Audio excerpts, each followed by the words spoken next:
Here's an example of the sort of things that you're going to encounter when you start taking to pieces your 107 SL. So we're going to just take off the bumper and have a look what's behind it. This one, as you can see, looks absolutely fine until you take it off.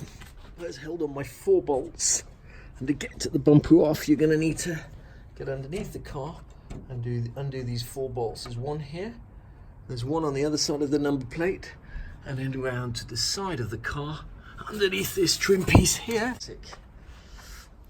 I think you'll see happening when you take your bumper off. It looks lovely chrome here, all in nice condition. Rubbers look absolutely fine. As soon as you take the number plate off, the first signs of what may be beneath show. And if you actually turn this particular bumper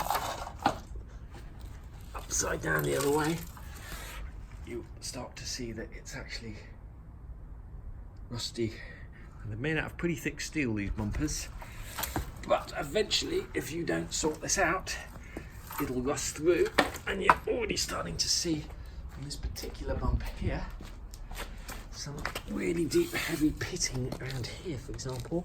Once again, you can't ever see this when you look at the front of the car. So if you are buying a car or thinking of restoring one, this is the sort of problems you're going to encounter just on the front bumper.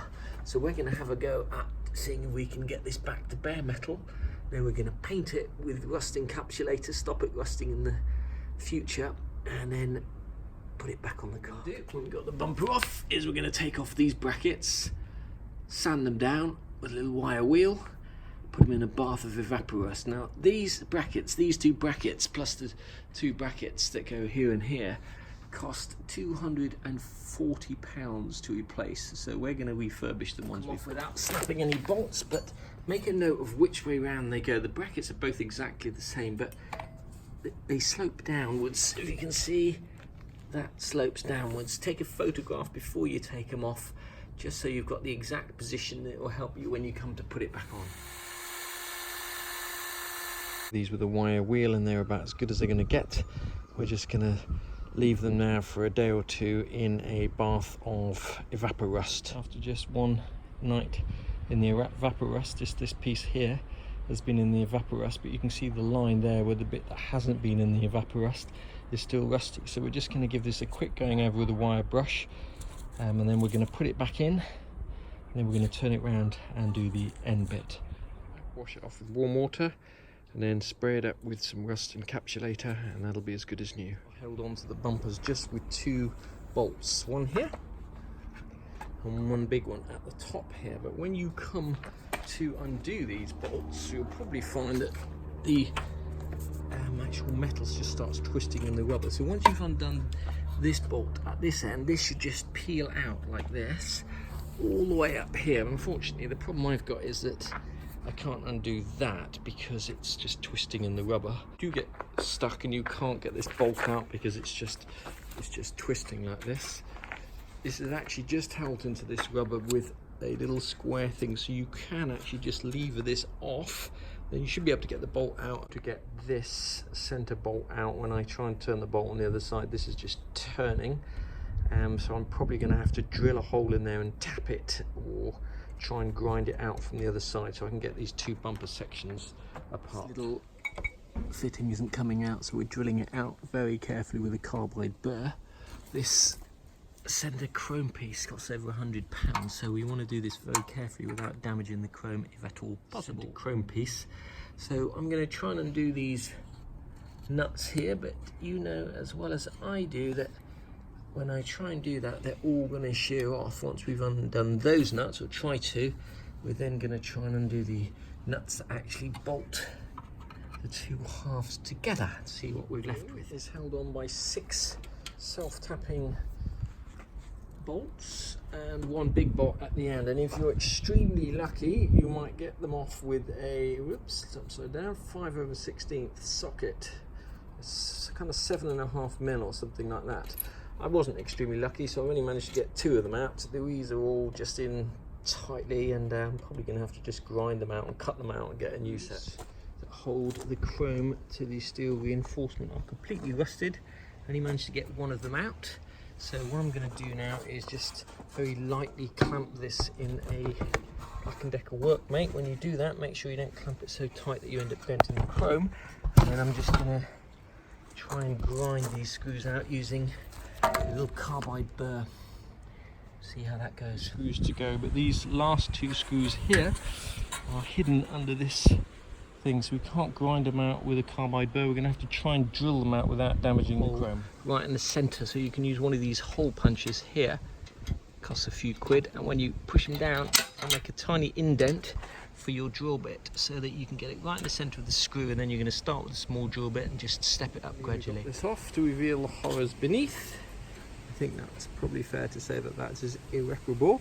I'll have to get a new one of those. A master welder, you could probably repair this. This is just this kind of S-shaped bracket that's welded all the way on, but you can see it's totally rusted here, all the way down. You could patch this with metal, probably even fiberglass, but I'm not going to do that. I'm not a welder, and by the time I paid somebody to do it, it'd be cheaper to buy a new one. So a set of these, which I've ordered from a company called Magnum Car Panels, costs £350 delivered to Bristol, and that's the way I'm going to go, rather than trying to repair those. It's just too much effort. But unfortunately, this chrome, which looks absolutely pristine from this side, whip it over, and that's what you see. Now if you don't address this soon, what will happen is that will just rust straight through. So we're going to restore all of this without damaging the front chrome, and it'll be as good as new. Get rid of all of this surface rust where it's more heavily pitted. We're going to get a small burrs in there, make sure we grind all the rust out, then we're going to use some rust encapsulator on there, then we're going to gloss it, and then we're going to spray it with chrome paint. The SL Parts Shop costs £625, so if possible you want to repair and save yours, what you've got to do, they rust from the inside out.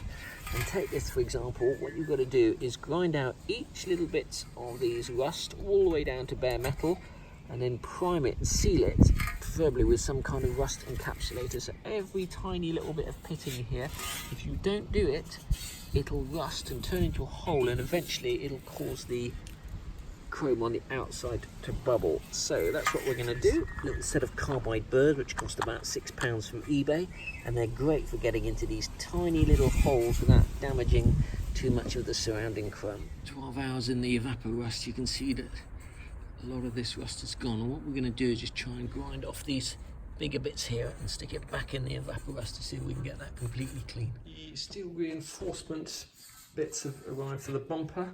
These ones, I would love to be able to repair them, but to be honest, I think they're just too far gone, so we've gone to the expense of buying new steel reinforcement parts. They've got the lip going all the way around that the rubber's attached to.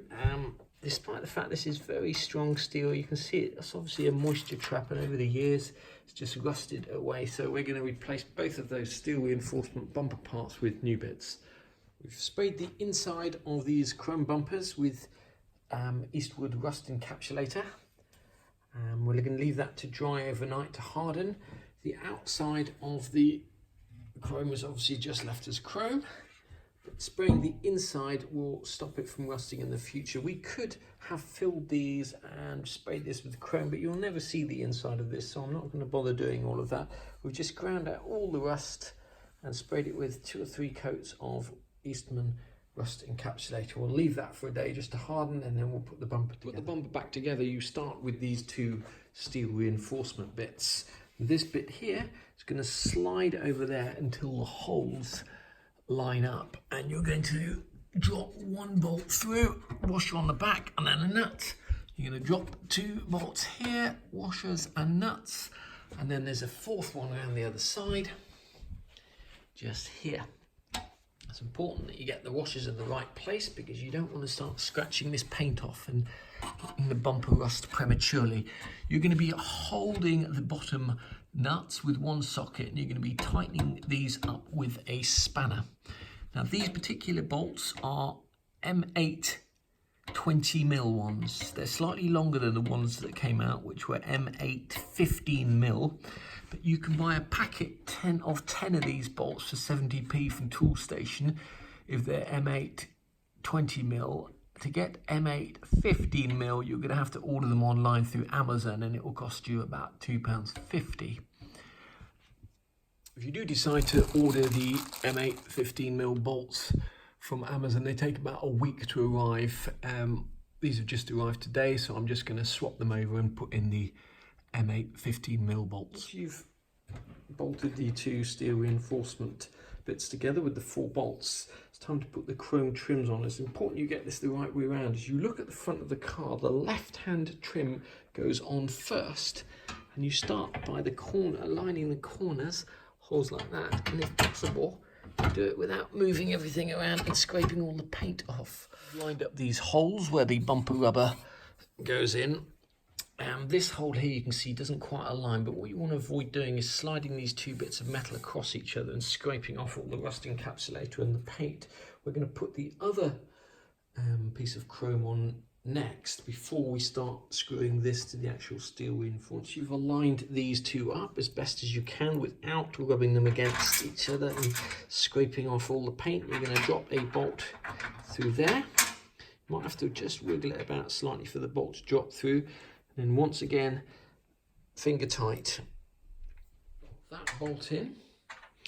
You can start screwing the chrome to the steel reinforcement using these special screws. And if you're lucky, all the holes around here will all line up nicely. But before you start tightening down this, it's worth actually just making sure the holes do align up and keeping them all loose to start off with, so there's a tiny little bit of play if you need it. These screws that hold the chrome to the steel reinforcement are almost impossible to find in a hardware store. They're 4.8 times 13mm hex self-tapping screws, okay, and you'll need some washers to go with them. Here, now this comes from a company called Westfield Fasteners Limited. Here, without them shearing off, or without them taking the threads off, I think with the benefit of hindsight, if I did this job again, rather than getting self-drilling, self-tapping screws, I would actually get self-drilling screws, and they have a kind of drill bit built into the screw and will cut their own thread, because this steel is slightly too hard for these screws to cut their own thread, and you end up breaking quite a lot and stripping quite a few. So luckily I had plenty of spares. We got them in there in the end. But as I say, if I did it again, I would get self-drilling screws, possibly with a built-in flange. Once you've attached the chrome to the steel reinforcement, the last thing to do is put on this chrome plate which covers that bolt. It's attached by a coach bolt like this. This one I got from Mercedes, which was £2.10 including VAT. It's part number 111-990-0029. You can also get them from the SL part shop. They're, I think, £1.95 including VAT, or you just buy them in bags of 4 and they cost about 75p each. If you do plan reusing your old rubbers, make sure you get all signs of rust out from them. This one here I'm going to sit in a bath of evaporust for a few days to get all of this rust out. If you simply put them back on like that, rusty, the chances are that over the next few years your rust problems will start again. Each of these bumper rubbers costs over £70 if you buy them new, so we're going to try and reuse ours. There's quite a lot of rust inside the actual bumper rubbers, so before we put them on, we're just going to leave them sitting in a bath of rust remover. This is Frost Rust Remover. Costs slightly less than Evaporust. This is a 60cm fish kettle which we got from eBay. It cost about £20, but it's perfect for derusting awkward parts or long parts. It also has the advantage you can put the lid on it so that it doesn't all evaporate. You do have to get these fittings here back inside the rubber. It is very difficult, to say the least, so whatever you do, make sure you do it the right way around. The fittings on either end are slightly different. One's bigger than the other. The bigger one goes into the side of the rubber that's angled down, and the smaller one goes into the side of the rubber that hasn't got an angle. To get these in, but the easiest way that I've found so far is to bend the rubber back this way and just to start it off like that, and then to get a small socket on it and twist it in. Start at the outer end and just put the nut on finger tight with the washer, and then just roll it on like that. And as you bend it back, the little opener should just clip over. Put the big washer on and then finish it off with a nut. Tighten them both up.